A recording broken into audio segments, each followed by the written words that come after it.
Today we are going to learn mitochondria and the functions of mitochondria. Now you can see this mitochondrion is a double membranous structure. It is present in the cytoplasm of the eukaryotic cells. Okay. Now the structure is double membranous and the outer membrane is smooth. The outer membrane is smooth and inner membrane is folded called crista inside this transparent matrix. The matrix contains various enzymes and coenzymes required for Krebs cycle, and it also contains its own DNA and the ribosomes for protein synthesis. Means the enzymes that are required by this mitochondria, they are prepared by itself. It is semi-autonomous structure in the cell. Now it has folds, and these folds are known as crista.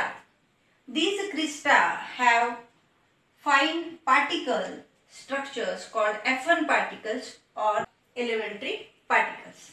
It has the structure, it is this type of structure: head, stalk and base.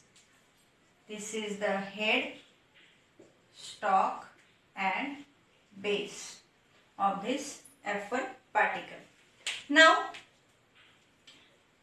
all these structures are present for the synthesis of ATP. ATP, the long form of ATP, you know, adenosine triphosphate. It is the currency of cells. Okay, energy currency, we can say it like energy currency.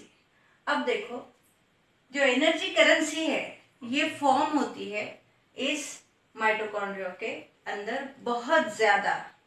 ठीक है ना.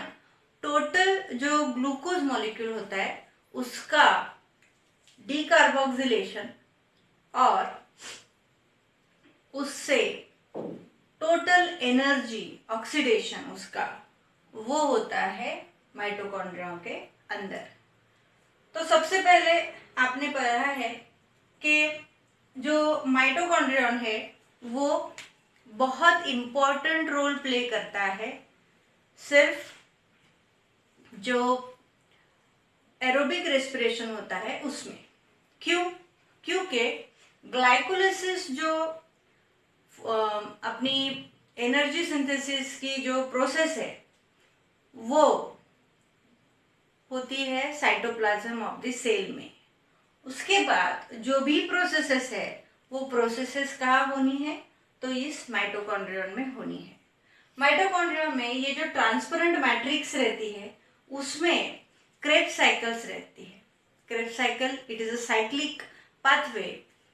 उसमें जो pyruvate बनता है, glycolysis में जो pyruvate बना है वो पायरुवेट कन्वर्ट हो जाता है एसिटिल कोएंजाइम ए में, और उसके बाद वो पूरी साइकिल हमें जो वेरियस प्रोडक्ट्स देती है, जैसे फैटी एसिड्स भी देती है, प्रोटीन्स भी देती है कुछ, या फिर ऐसे कंपाउंड देती है जैसे NADH2 और FADH2. अब ये जो एंजाइम्स है, ये एंजाइम्स प्रिपेयर होते हैं जब क्रेब्स साइकिल बनती है, पूरी साइकिल जब चलती है तब. अब ये सब चीजें होंगी माइटोकॉन्ड्रियन के मैट्रिक्स के अंदर. लेकिन उसके बाद जो ETS पाथवे रहता है, इलेक्ट्रॉन ट्रांसपोर्ट जो पाथवे है, वो पाथवे होता है F1 पार्टिकल पे. यानी जो इनर मेम्ब्रेन है वहां पे जो F1 पार्टिकल है वो, और ये जो स्पेस है ये जो आउटर मेम्ब्रेन और इनर मेम्ब्रेन है उनके बीच में जो इंटर मेम्ब्रेन स्पेस है वहां पे सबसे ज्यादा एनर्जी प्रोडक्शन होता है। एनर्जी प्रोडक्शन कहाँ से होगा? तो ये जो एंजाइम से यहाँ से होगा, या फिर और एडीपी और इनऑर्गेनिक फॉस्फेट इनको कंबाइन करके एटीपी बनाया जाएगा। तो बहुत सारा एटीपी जो क्रिएट किया जाता है वो इस स्पेस में ही क्रिएट किया जाता है।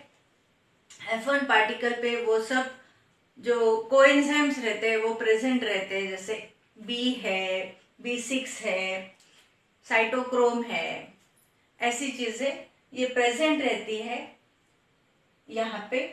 और हम जब पढ़ते हैं कि माइटोकॉन्ड्रियन क्या क्या स्ट्रक्चर्स है, तो स्ट्रक्चर्स में ये सब चीजें आई और उसका फंक्शन, चीफ फंक्शन क्या है? तो पावर हाउस है हमारी सेल का, यानी एनर्जी सिंथेसिस में ये सबसे बड़ा योगदान देता है। क्या क्या होती है चीजें इसमें?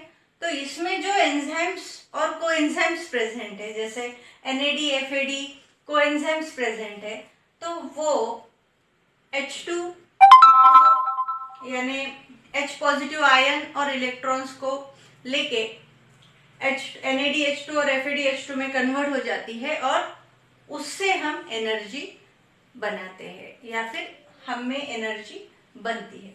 ये जिसमें सबसे ज्यादा होंगी वहां पे एनर्जी सिंथेसिस बहुत ज्यादा होगा। जैसे हमारे मसल्स है, यहाँ पे एनर्जी सिंथेसिस ज्यादा से ज्यादा बनाया जाता है।